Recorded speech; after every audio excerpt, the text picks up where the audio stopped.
We will turn today to the Haftorah for Parshat Vayigash, which is taken from the second part of the 37th chapter of the book of Yechezkel.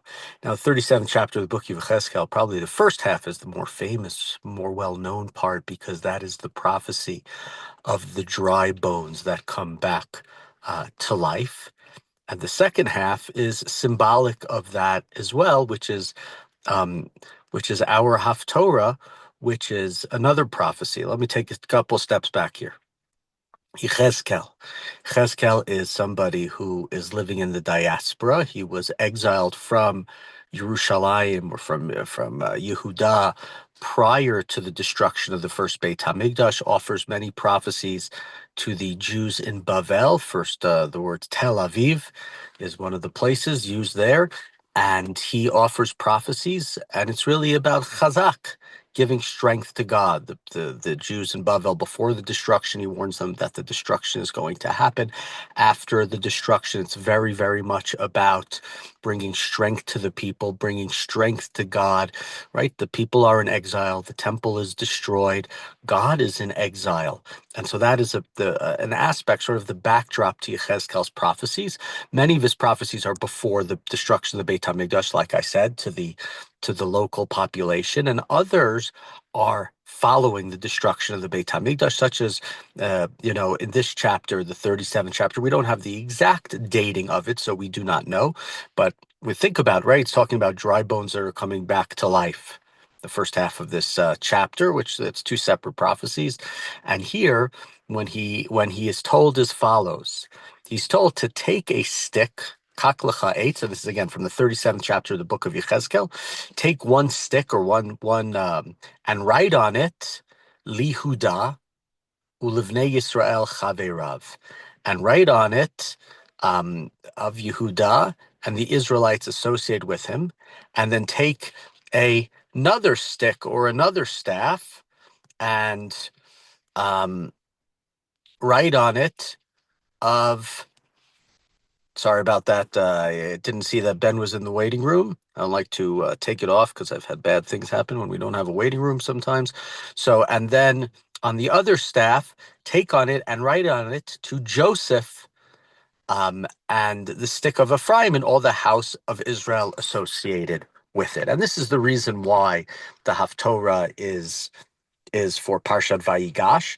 It's about Yosef and Yehuda, right? It's about these two different tribes, two different leaders later on, Bnei Israel, two different kingdoms who at this point in time had both been exiled in the early, about 140 or so years earlier, 130, 140 years earlier, the exile of the 10 tribes, which was originally Malchut Ephraim, the northern kingdom, or the kingdom of Ephraim, started by Yeravam ben Nevat, and the southern kingdom, or the Malchut David, the Malchut Judah, the kingdom of David, and his family and his descendants, which had been partially exiled, like we said, prior to 586. Yechezkel was amongst them, some of them in 597, and of course the complete destruction of the Beit HaMikdash of Jerusalem, the devastation of the year 586 by the Babylonians. And so he's supposed to take two of these staffs, two of these separate staffs, and he's told,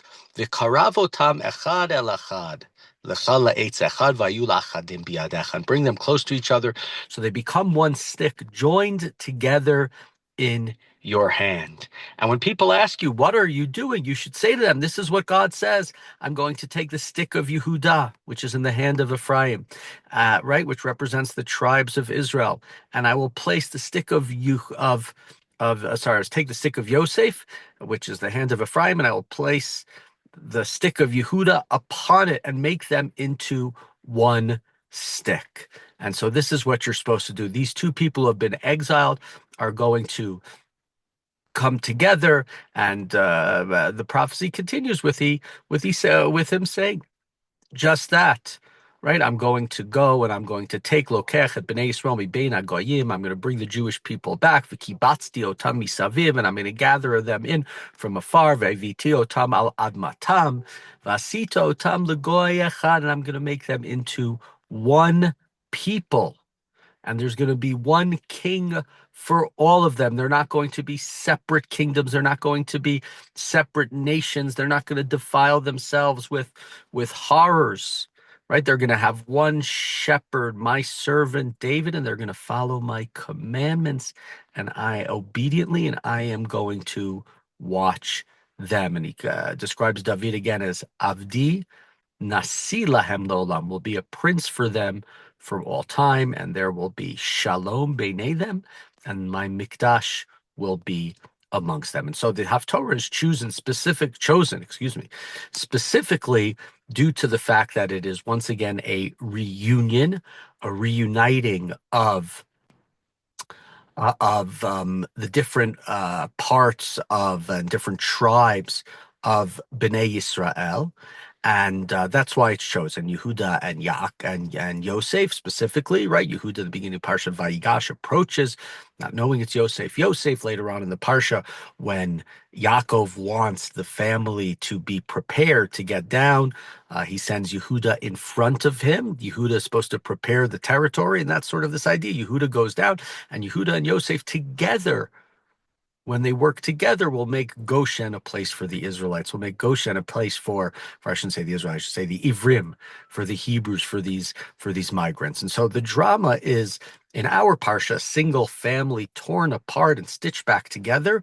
And Yechezkel sort of has that same thing, right? It's not stitching; it's a staff, so maybe he has to use some wood glue or something. But it's two different modes of Jewish survival coming together: the Yosef aspect and the Yehuda aspect. And right, one thing that's interesting about it, Yehuda, ultimately there's going to be one king. It's going to be Avdi David. It's going to be the descendant of King David, like in the Second Temple. He didn't become a king, but Zerubbabel, we just finished Hanukkah. We talk about Kates Bavel, Zerubbabel, who's the political leader, the governor, will say as such, the mayor of Jerusalem at the time when the second Beit HaMikdash is rebuilt in the year 518. He's already their political leader for 20 plus years by that point in time. 516, I should say, right? He is a descendant of David. But what it says here is that the two sticks are going to sort of like a jigsaw puzzle, right? Like pieces of a puzzle. They're going to stick together well. They're going to become sort of a staff that God is going to hold in my one hand. It's not a simple thing to happen. You need the help from God to allow that to happen. But it's not going to be one sort of one tribe rules over the other. We need that divine intervention to help with these two pieces of this puzzle coming together. And it's not sort of just simple victory one over the other. It's them coming together into one staff. And part of that, related to that, is, yes, it talks about David being the king over all of them, but it also refers to David as the Nasi, as a prince. It's not talking about military conquest. It's not David as the warrior. It's not wars. It's not about borders. It's not about enemies. It's about placing these things together. Shalom beinehem is what it talks about. It's about ending idolatry. It's about finding a place for God. It's about creating a shared direction, which, if we go back to the story of King David, that was in a sense a story of King David. There was the Malchut of Shaul, and Shaul dies, and Shaul's general, Avner ben Ner, proclaimed Shaul's living son Ishbosheth as the next king, and David's general Yoav and Avner wage wars and battles, and things are imploding and things are not good. And David is upset at Yoav. David wants to make peace with Avner. David wants to bring about a kingdom without bloodshed. That's not to say that David doesn't, spill any blood in his life and cause any problems in his life and make terrible mistakes with his life. But in this period, when he is king of Yehuda, but not king over all of Israel, he does not want bloodshed to bring about his kingdom. And that's what it says here. Again, what does it say? V'charatilem brit shalom, brit olam, in verse 26 of the Haftorah. I'll make for them a covenant of friendship, an everlasting covenant with them. And David is the family, right? V'yadu hagoyim ki ani Hashem mikadesh Yisrael biyot mikdashi b'tocham le'olam. What does it say at the end of Haftorah? Then all the nations, everybody will know that I am their God, because my mikdash, my sanctuary, my holy place, will be with them for forever. So it's not, it's a prophecy where David is Avdi, David's descendant is my servant. He's a Nasi, he's a prince. He's not waging war. He's a roeh. He's a shepherd. He's bringing them to greater a sense of justice and righteousness and following my commandments. And so Yechezkel's David is not a warrior. He's more like a healer. He's more like, some sort of, dealing with their trauma, the same way Yosef's trauma after being sent away. And we talked about, right, Yehuda. One of the things we talked about is Yehuda sort of changing the narrative for Yosef. You think you're the victim? Yes, you're the victim. But your father, Yaakov, is also a victim. He hasn't lived. Talked about the word chayim this week and the importance of the word chay and the development of the word chay over this week and into Parshat Vayechi for Yaakov's life. And Yehuda tells him, your brother Binyamin is also a victim here. You're not the only victim here. And so the leadership following destruction, disaster, trauma, horror is less important to be a great warrior and more about how are we going to put these different factions together? How is it going to be that the staff is going to stick together, that every 2 days I'm not going to break out the wood glue again and have to try to place this staff. And one last point about this Haftorah that we have here, like we said, right, it ends with the idea of the mikdash, le'olam, right? This is we're sort of referenced the last number of days, sort of the book of Shmot, and haven't yet gotten in, but we're leading into the book of Shmot, Bnei Israel. The family, 70 of them are down in Egypt. In the book of Shmot, the Ramban calls the Sefer Galut V'Geula, the book of exile and the book of redemption. Exile, clearly the Jews are in Egypt. We understand the exile, but how's the redemption? The Ramban explains that redemption is not about being in Israel physically. It's about the relationship with God. It's about not being anymore the avadim leparo, about being avdei Hashem. And so here, right, this is not it's not the political unity that represents the Bnei Israel coming back together and being on their land. It's God's divine presence. It's mishkani betocham. It's mikdashi betocham. It's their dwelling place is with God. God is with them. In exile, when we think about Galut, how do we set up our identities for Galut? We have to be concerned when we're in Galut, and we talked about this in the Tanakh class, daily Tanakh class, during especially the books that are written in the Second Temple period, that there's much more there's much more separation.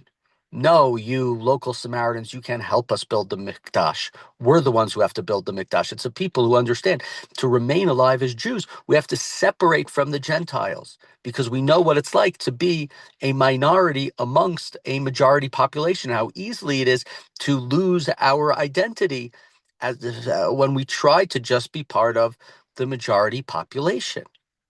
And so here, when we've come back to Israel, we don't need walls and laws and separation. God's presence is stable. It's not about setting up boundaries and borders to protect ourselves. We are there with God. We are together with God, and the redemption is mikdashi, is mishkani. It's my presence, my temple together. And so God is present here, and that is what makes sort of the unity of the Jewish people easier. We can all be together with God's Spirit. We don't have to be saying, this is the way we have to do things, that is the way we have to do things in order to set up a godly society, because we feel the presence of God. And to a certain extent, that sort of parallels what happens with Yaakov. Yaakov is very much, for many of these years, his 20 plus years from the beginning of Parshat Vayeshev, when Yosef is sold, until this time, he's living in exile. We talked multiple times about him not having prophecy, him not having nivuah, him not believing that anything good will happen. You take my son Binyamin v'karatu ason baderech. What's going to happen is an accident. Something bad is going to happen. He's not going to come home. Yosef isn't here. Shimon isn't here. I'm going down to Shaul.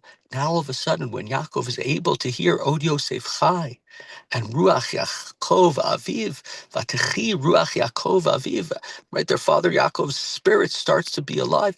He can return to life. Vayechi Yaakov. And so Bnei Israel here as well, when they get to this return and they feel the sense of God, they are united together. And they don't have to set up these boundaries, and they don't have this anxiety and these worries.